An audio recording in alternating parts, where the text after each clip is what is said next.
Catherine Ellison was 29, a quiet librarian in Rainsville, Alabama, with a secret passion for cryptography. Her life was routine, books by day, ciphers by night, until she suddenly withdrew from friends and stopped showing up at work. On July 1st, her boss called the police after she missed 2 shifts. Officers found her apartment locked from the inside, no signs of forced entry, and Catherine dead, killed by a single, precise wound.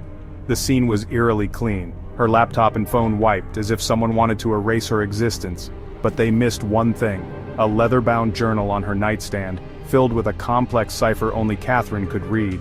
The police were left with a silent apartment and a journal full of secrets.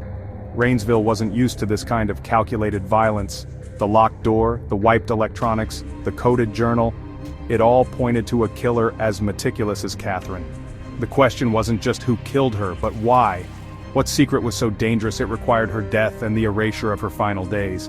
The answer, they suspected, was hidden in those cryptic pages. Investigators were stumped. Catherine's life seemed ordinary, but the clues suggested something far more sinister. The journal was the only lead, a puzzle left behind by a woman who lived for puzzles. The silence in her apartment was deafening, but the journal whispered of a much larger story. The case had just begun, and already it was unlike anything Rainsville had ever seen. Catherine's secrets were locked away, waiting for someone clever enough to break her code. The police knew they needed help. The mystery of Catherine Ellison was only getting deeper, and somewhere, her killer was watching, waiting to see if anyone could follow the trail she left behind. The investigation stalled. No forced entry, no obvious suspects. Catherine's friends described her as private, lately preoccupied with a mysterious project. Then a neighbor reported hearing rhythmic tapping from Catherine's apartment Morse code, spelling out SOS. Catherine had been signaling for help from inside her own home. This revelation sent investigators searching her apartment again. Hidden in a hollowed-out encyclopedia, they found a USB drive, one piece of her digital life left untouched. The drive was encrypted beyond the police tech unit's abilities.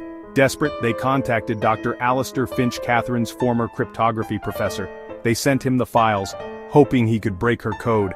The case now hinged on solving a puzzle designed by the victim herself. Catherine's final test had begun. The answer to her murder was locked inside her own encryption. Dr. Finch recognized Catherine's encryption, a system they'd once discussed, nearly impossible to break. After days of work, he cracked it using a Fibonacci sequence as the password. Inside, he found an audio diary recorded 2 days before Catherine's death. Her voice, tense and urgent, revealed she'd uncovered a massive fraud at Omnicorp, a tech firm handling government data. She'd intercepted encrypted data packets, evidence of money laundering and shell corporations. The scheme was managed by a shadowy figure known only as Specter. Specter discovered her, threatened her, and offered hush money. When she refused, the threats turned deadly. Catherine left the recording as a warning: "If you're hearing this, I couldn't finish what I started. Don't let him get away with it." The USB held spreadsheets, chat logs, and proof of the conspiracy. Catherine's puzzle was more than a game. It was a lifeline. The investigation had a name, a motive, and a new urgency. The hunt for Specter had begun. The FBI took over, armed with Catherine's evidence. She'd left more than one clue, a trail of digital breadcrumbs. In a sunset photo, agents found a hidden encrypted file unlocked by the title of her favorite book. The file led to a secure cloud account, packed with emails and chat logs implicating Omnicorp executives. The files revealed a pattern: whistleblowers silenced with threats or payoffs. Except Catherine. Among the files was a letter to Dr. Finch, apologizing for involving him and giving instructions for a puzzle box she'd left in his care. The box, she wrote, held coordinates to the final piece of evidence. Catherine had orchestrated her own investigation, step by step, from beyond the grave. Each clue brought the authorities closer to the truth. The final key was hidden, waiting to be found. Catherine's plan was unfolding exactly as she intended. The net around Specter and Omnicorp was tightening. Justice was within reach. Dr. Finch retrieved the ornate puzzle box Catherine had given him. After 2 days of solving its prime number-based mechanism, he found a slip of paper with GPS coordinates. The FBI followed the trail to a remote spot in Talladega National Forest. There, they unearthed a waterproof case containing a second USB drive. This drive required a physical key, instructions for which were in Catherine's letter. Once accessed, the drive revealed unedited audio recordings, Specter's own voice discussing the cover-up and Catherine's murder with Omnicorp executives. He detailed wiping servers, silencing witnesses, and meeting at a cafe in Atlanta. This was the smoking gun proof of conspiracy and murder. Catherine had captured everything, even the killer's voice. The evidence was irrefutable. The FBI had what they needed to bring down Omnicorp. Catherine's final move had checkmated her enemies. She had solved her own murder. The truth was out. Armed with Catherine's evidence, the FBI raided Omnicorp, arresting executives and exposing a massive fraud. The company collapsed, and those responsible faced justice. All pointed to Specter, the fixer who vanished without a trace. By the time the FBI had a name, he was gone, his digital trail erased. Catherine's brilliance brought down a criminal empire, but her killer escaped. Her legacy: truth, accountability, and systemic change. The story of the librarian who outsmarted a corporation became legend. Yet the final question lingers: is justice complete if the killer remains a ghost? Catherine solved her own murder, but the Specter still haunts the code. In the end, some mysteries remain unsolved, even by the best. As the dust settles, the voices of those who knew Catherine rise, each with memories, grief, and unanswered questions. She was brilliant, always 2 steps ahead. But lately, she seemed scared. She wouldn't say why. I wish I'd pushed her to talk. I saw a car parked outside her house the night before. Unfamiliar. I thought it was a delivery, but now I wonder, maybe it was someone watching her. She confided in me about the anomalies in the code. She said, "If anything happens, follow the paper trail." I thought she was being dramatic. Now, I know better. Some remember Catherine as fearless. Others recall her growing paranoia, her whispered fears. But not all stories align. They say it was Specter, but I'm not so sure. Catherine had enemies, real ones, inside and out. Maybe the truth is more complicated. Conflicting accounts cast new shadows. Was Specter the only ghost in this machine?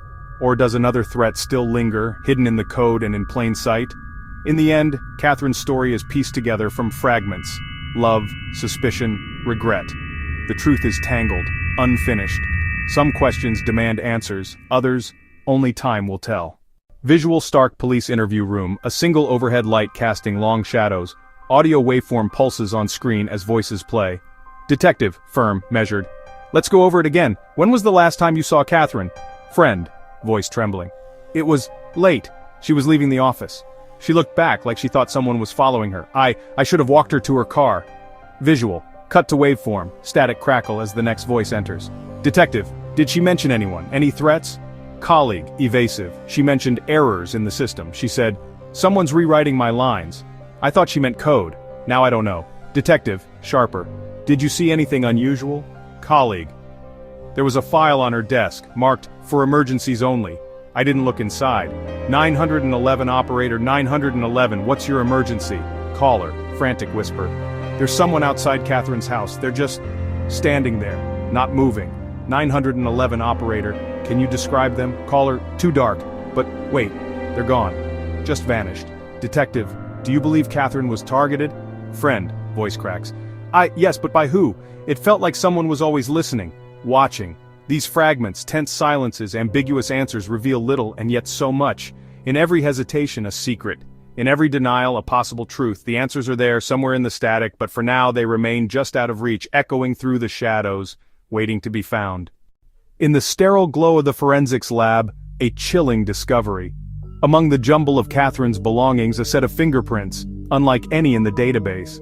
Not a match for friends, family, or colleagues, not even a match for the living. Then, a voicemail surfaces, left on Catherine's phone at 2:13 a.m., hours after she was reported missing. The voice is distorted, mechanical, but a single phrase cuts through the static. The evidence doesn't line up, prints that shouldn't exist, a message from nowhere, and a sighting that defies the official story.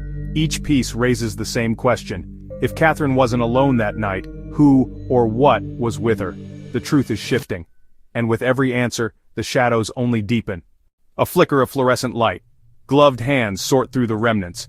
Catherine's journal, the coded pages still unsolved. A single earring found in a place she'd never been. The voicemail plays again, warping and echoing in the empty lab. Each clue loops back on itself, evidence contradicting evidence, a trail that refuses to end. Detectives gather around a conspiracy board littered with photos and scribbled notes, their faces cast in shadow. The fingerprints, never identified. The voice, never traced. The timeline, fractured beyond repair. Security footage glitches, skipping crucial moments. A witness recants, then disappears. The camera lingers on a final, haunting image. Catherine's phone, screen flickering, displaying a new message. The sender unknown. The text brief, "You missed something." As dawn breaks, the lab sits silent, the case file still open. The truth slips just out of reach, a puzzle with pieces that never fit. For now, Catherine's story remains unfinished. A question mark haunting the edge of every answer.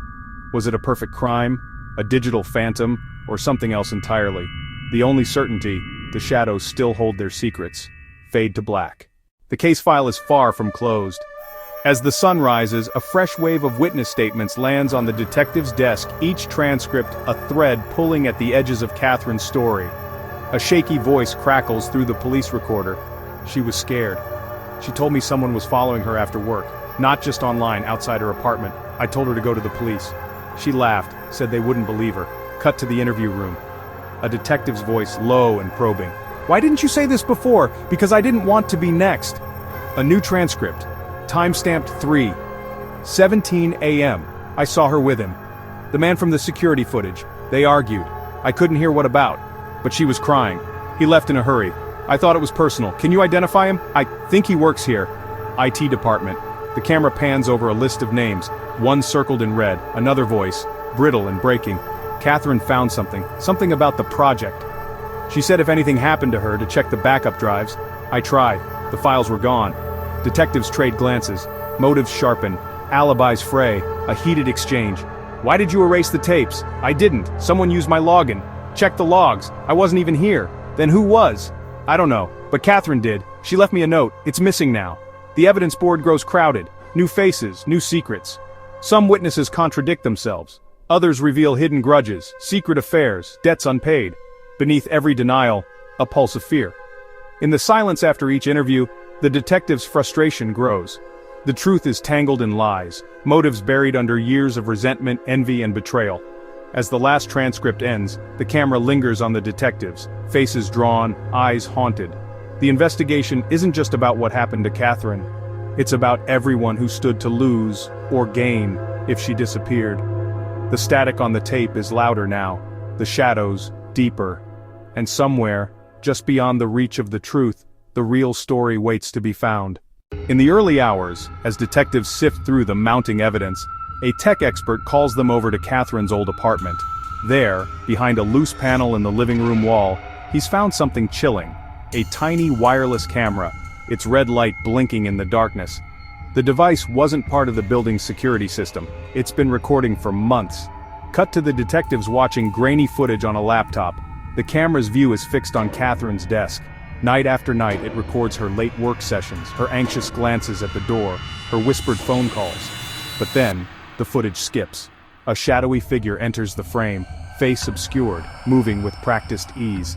He plugs a small device into Catherine's laptop, types rapidly, and leaves as silently as he came. Suddenly the video glitches. The next segment shows Catherine pale and frantic, discovering a slip of paper tucked under her keyboard. The camera zooms in just enough to reveal a string of numbers and letters, an indecipherable code. The detectives freeze the frame, copying down the sequence. Back at the station, the team rushes to decode the message. As they work, another revelation surfaces. The building's maintenance logs show no record of anyone entering Catherine's apartment that night, but a closer look at the building's Wi-Fi router reveals something even stranger. A device with a familiar MAC address logged in during the break-in. It belongs to someone they'd already questioned, someone with a perfect alibi, someone they trusted. The detectives realize everything they thought they knew is now suspect. The coded message, the secret surveillance, the hidden connection, all point to a conspiracy far more complex than a simple workplace feud. And Catherine, it seems, knew she was being watched. The stakes are higher, the danger closer.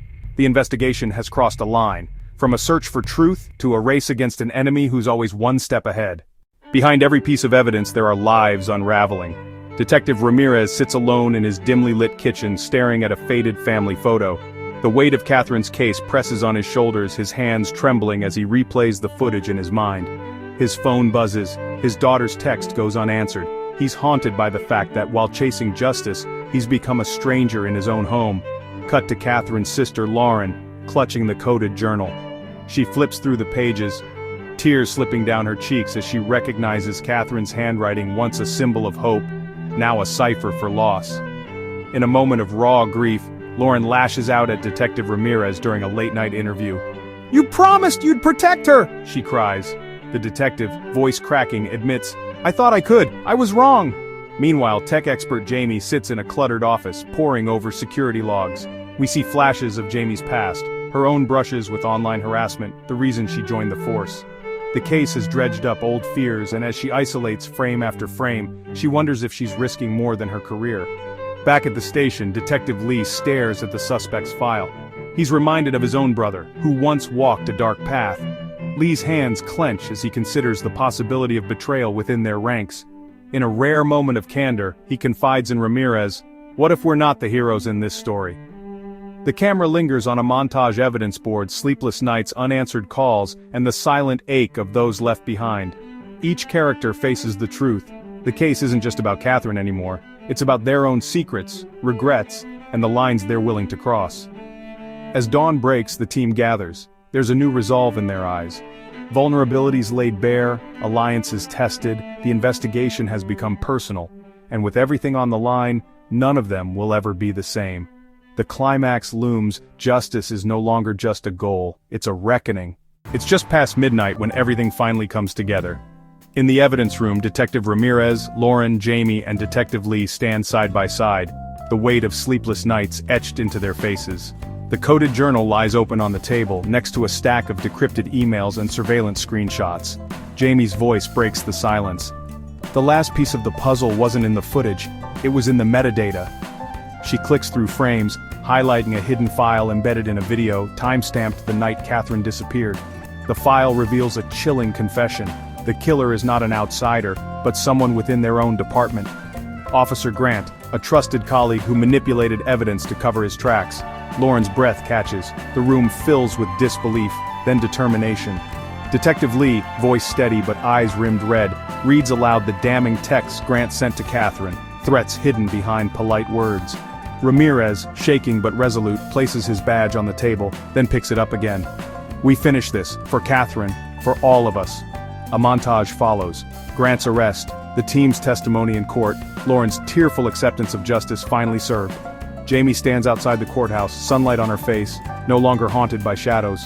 Detective Lee visits his brother, promising to break the cycle. Ramirez, for the first time in months, answers his daughter's call, voice full of hope. In Catherine's memory, Lauren starts a foundation to help victims of digital crimes, turning pain into purpose. The caseboard comes down, but the scars remain, a reminder of what was lost and what was found. As the sun rises, the camera lingers on the team, changed but unbroken. Justice isn't a clean victory, but a promise to never look away from the darkness again. In the end, it's not just about solving a case. It's about finding the light beyond midnight. The courthouse steps are barely empty when the phone rings again. Detective Ramirez answers, expecting another reporter. Instead, it's a shaky voice. Evelyn Marsh, a neighbor from Catherine's building. She's waited months to come forward, fear and doubt keeping her silent. Now she claims she saw someone else leaving Catherine's apartment the night of her death. A tall figure in a dark coat, face hidden, moving with purpose. Inside the precinct, the team gathers around Evelyn, her story unraveling in fragments. She insists the man wasn't Officer Grant. She remembers a limp, the glint of something metallic in his hand. But her details shift. Sometimes the coat is black, sometimes navy. Sometimes the stranger limps on the left leg, sometimes the right. Tension crackles in the room. Lauren's hands tremble as she takes notes. Jamie's eyes narrow, searching for inconsistencies. Detective Lee, exhausted, snaps. "We just put Grant away. Are we chasing ghosts now?" Ramirez, caught between hope and dread, asks Evelyn to repeat her story again and again. Each retelling is less certain, more haunted. The team splinters. Lauren wants to believe Evelyn. Anything to explain the lingering doubts. Jamie argues for facts, not phantoms. Lee, voice frayed, wonders if they're all losing themselves to a case that refuses to end. As the night drags on, Evelyn's face blurs in the harsh light, her account a puzzle with missing pieces. The detectives are left with more questions than answers, the promise of closure slipping away. Outside, rain starts to fall. soft at first, then relentless. The camera lingers on the team, faces drawn and weary. Justice was supposed to be the end. Instead, the shadow of uncertainty creeps back in, hinting at secrets still buried in the dark. The case isn't over. It never really was. In the early hours, as the rain drums on the city's windows, Catherine's sister, Emily, sits alone in the dim light of Catherine's apartment. Her hands tremble as she flips through the battered pages of her sister's coded journal, until a hidden fold slips free from the back cover. Inside, a diary entry dated only days before Catherine's death. If they find out, everything changes. I thought I could trust them, my inner circle. But someone is watching. Someone knows. I never wanted it to come to this. I never wanted to choose between love and loyalty. Emily's breath catches. The words are raw, desperate. She brings the entry to Detective Ramirez, who gathers the team once more. The air is thick with tension as they summon Catherine's closest friends and colleagues. Faces familiar from old photographs, now pale with worry. One by one, the questions begin. Eyes dart, fingers fidget.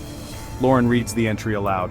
Silence falls, broken only by the low hum of the precinct's fluorescent lights. A longtime friend, Michael, averts his gaze. She never told me about anyone, but she was different those last weeks. Guarded. Another, Julia, voice cracking, confesses. I saw her with someone, late, after work. She said it was nothing, but she lied. I could tell. The accusations swirl, whispers of secret meetings, late-night messages, trust broken. One colleague, hands shaking, bursts out. She told me she was scared, that someone she cared about betrayed her, but she wouldn't say who. The room fractures under the weight of suspicion. Tears flow, voices rise, then fall to pleading whispers. Every confession brings more questions, every accusation another shadow on the wall. Ramirez's voice is steady, but his eyes betray exhaustion. We need the truth, not just for Catherine, but for all of us. But the truth remains just out of reach. The entry's meaning is ambiguous, the betrayal unnamed. As dawn creeps through rain-streaked glass, the detectives realize Catherine's secret may never be fully known. The circle of trust is broken, and the lines between friend and foe blur in the gray light of morning. The case deepens, the betrayal lingers, and somewhere, the real answer waits, hidden in the spaces between Catherine's final words. As the first rays of morning struggle through the rain-slicked city, a new discovery crackles to life in the evidence lab. Detective Ramirez's team huddles around a flickering monitor, transfixed by a single corrupted video file, unearthed from the depths of Catherine's battered laptop. The file stutters, pixels crawling across the screen like restless ghosts. Static bleeds into the frame, shadows flicker in the corners of Catherine's apartment. Her face appears, eyes wide, voice lost beneath the warping hum of digital interference. In the background, a window, a silhouette, watching, unmoving. The audio distorts, looping fragments of Catherine's last words. If you're seeing this, it means I was right. The screen glitches again. A figure, face obscured, stands in her doorway. The image jolts, then freezes on Catherine's terrified gaze. The detectives exchange uneasy glances. Every recovered second deepens their dread. Was Catherine surveilled? By whom? The evidence is incomplete, haunted by gaps and glitches, but one fact is clear: her fear was justified. Paranoia seeps into the room. Ramirez catches a colleague's eye. Was that suspicion or something darker? The team's trust, already fragile, begins to fracture. In the corrupted silence, questions multiply. Who had access to Catherine's apartment? Who tampered with her files? As the video loops, the sense of danger grows. Someone was always watching, and perhaps, even now, the watcher is closer than they think. As the corrupted witness video loops endlessly in the lab, the cracks beneath the surface begin to widen. Detective Ramirez, sleepless and frayed, returns home to find a cryptic envelope slipped under the door. Inside, a photograph of Catherine, time-stamped the night she vanished. The angle is unmistakable. The shot was taken from inside a police cruiser. Meanwhile, Detective Lee's phone vibrates with an anonymous text. You're digging too deep. Paranoia tightens its grip. The team, once united by purpose, now splinters under suspicion and fear. Accusations simmer. Side glances linger longer. Ramirez, desperate for answers, retraces every step, reviewing patrol logs, digging through access records, and cross-referencing badge swipes at the station. Then a breakthrough. A log entry altered, a security camera feed missing 30 crucial minutes. The evidence points to someone on the inside. Ramirez confronts the team in the shadowed briefing room. Voices rise, trust shatters. One detective storms out, refusing to meet Ramirez's gaze. As the rain returns, streaking the city in fractured neon, The investigation teeters on the brink. The truth is closer and more dangerous than they ever imagined. The team, divided and vulnerable, faces a chilling realization. The enemy might be wearing a badge. The case is no longer just about Catherine. It's about survival, betrayal, and the secrets hiding in plain sight. In the quiet aftermath, Detective Ramirez sits alone beneath the flicker of the station's last working light. The battered journal lies open, its final page decoded at last. Catherine's words emerge from the cipher, raw and resolute. If you're reading this, I survived more than you'll ever know. Don't let the darkness win. Trust the truth even when it hurts. There is always a way out. The camera pans over the faces of the fractured team, Ramirez, Lee, and those left standing, each marked by loss, yet unwilling to let go. Outside, dawn breaks over the rain-soaked city, painting hope where shadows once ruled. As the detectives reflect, their voices overlap, echoes of regret, resolve, and the relentless pursuit of answers. The cost of truth weighs heavy, but Catherine's message lingers, a fragile thread binding them to purpose. Unanswered questions hang in the air. Who tampered with the evidence? Who watched from the shadows? The case remains open, its secrets buried beneath layers of loyalty and betrayal. The video fades on Catherine's final words, her voice a whisper in the static. Keep searching, the light is closer than you think. The story ends, not with closure, but with a promise.